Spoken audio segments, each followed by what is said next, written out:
My name is Ben Gulliver. I'm a filmmaker, and I spend a lot of my time traveling to remote locations in the world.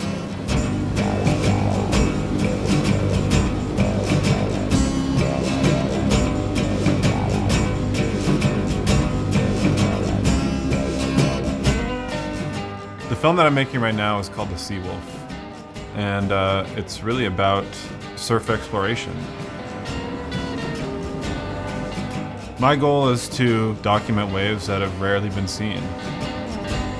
And usually, most of them are in cold and uncomfortable places.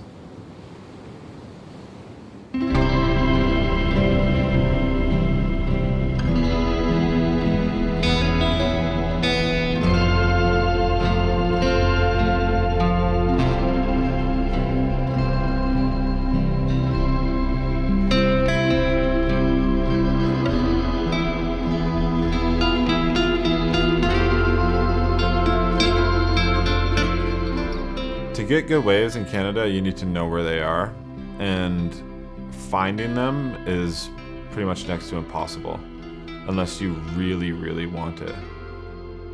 You need a boat, or a helicopter, or a seaplane, and then you also need 20 years of wisdom.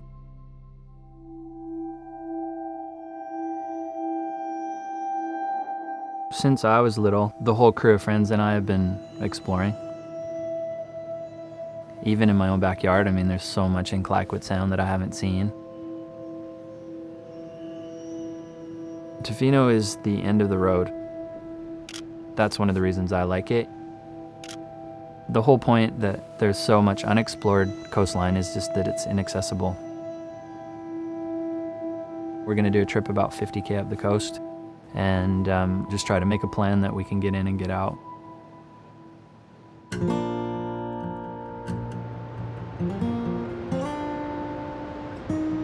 It's really hard to predict the weather around here, how fast it's going to move, and sometimes it creates optimal conditions, and sometimes it buries you in a nasty world of rain and wind. Southeast 20 increasing to southeast 30. Either it's going to be really good or it's going to be absolutely horrible.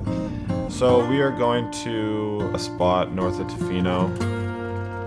It's one of our best consistent waves. I mean, right now it's not looking ideal, so it's like 50-50, I guess, whether or not we should go. So I think, fuck it, right?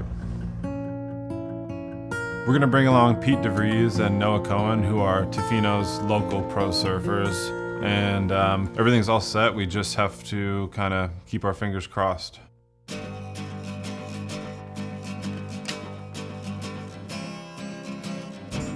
A lot of people wouldn't understand why we'd want to go through what we go through to capture these images and surf the waves, but for us, it's just what we know. Heli packed, seaplanes packed. Just trying to find somewhere for this lantern. Ripping my eyelids a little bit wider are two prying hands that grew out from my shoulders, and I can't explain why, but it's hurting my eyes. We have explored far north, up to Alaska and Haida Gwaii and the west coast of British Columbia, but Vancouver Island is its own beast. It seems to just go forever. Going north from Tofino, there's nothing except pristine coastline for hundreds of kilometers. There are so many variables with surf that you might go to a spot where you think it's going to be good and it just doesn't work out. For us to be there at the right times, it's a huge challenge. You know, there's no webcams, there's nobody you can call up or text to see how it is. Like, the spots we go to are literally us who goes there, and trying to navigate all that stuff just to get some waves. There's no real telling that it's going to be good until you're there.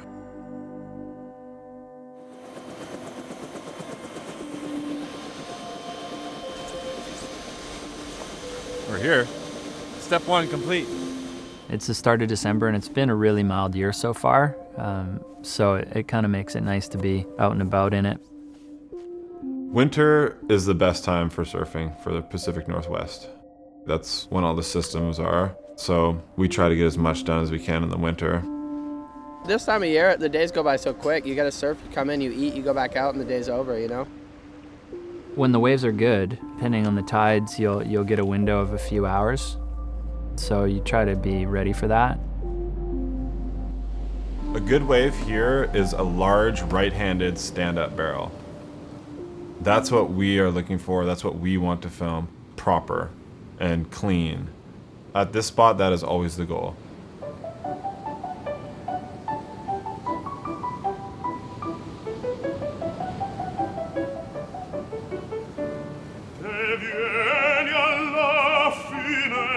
What I'm doing right now, it's trying to shed light on surfing cold locations, and the goal is to document very remote waves and remote parts of the world.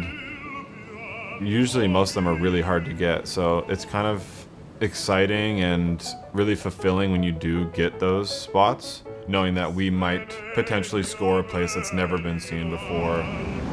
Here's a good one.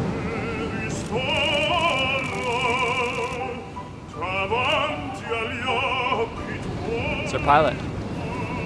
He's got to go before it gets dark and he gets stranded. Some places in the world the water's blue and warm and the wind is always the same, and it's kind of almost too predictable. I think I get bored of that.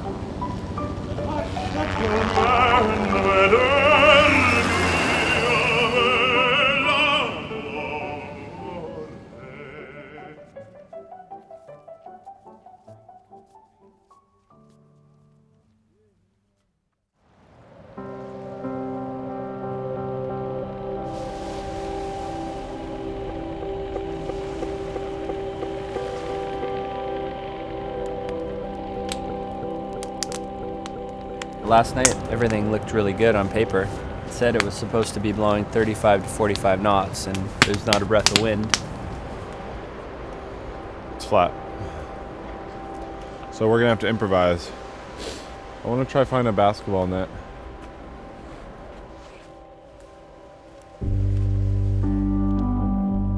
Trips nowadays all have more than one objective for sure.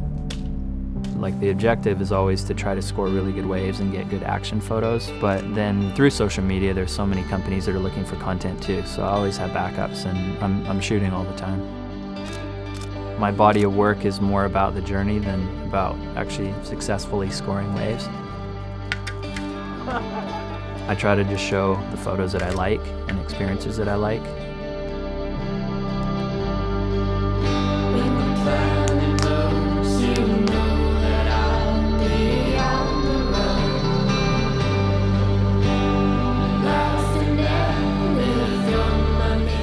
You know, for these trips, there's a lot of moving parts, and, you know, luckily me and the boys all work together, and, you know, to get everything to line up and for everything to just go smoothly, it's certainly not a walk in the park. You go places and you might not get anything. That's just the risk that you take. But it is exciting going on that hunt.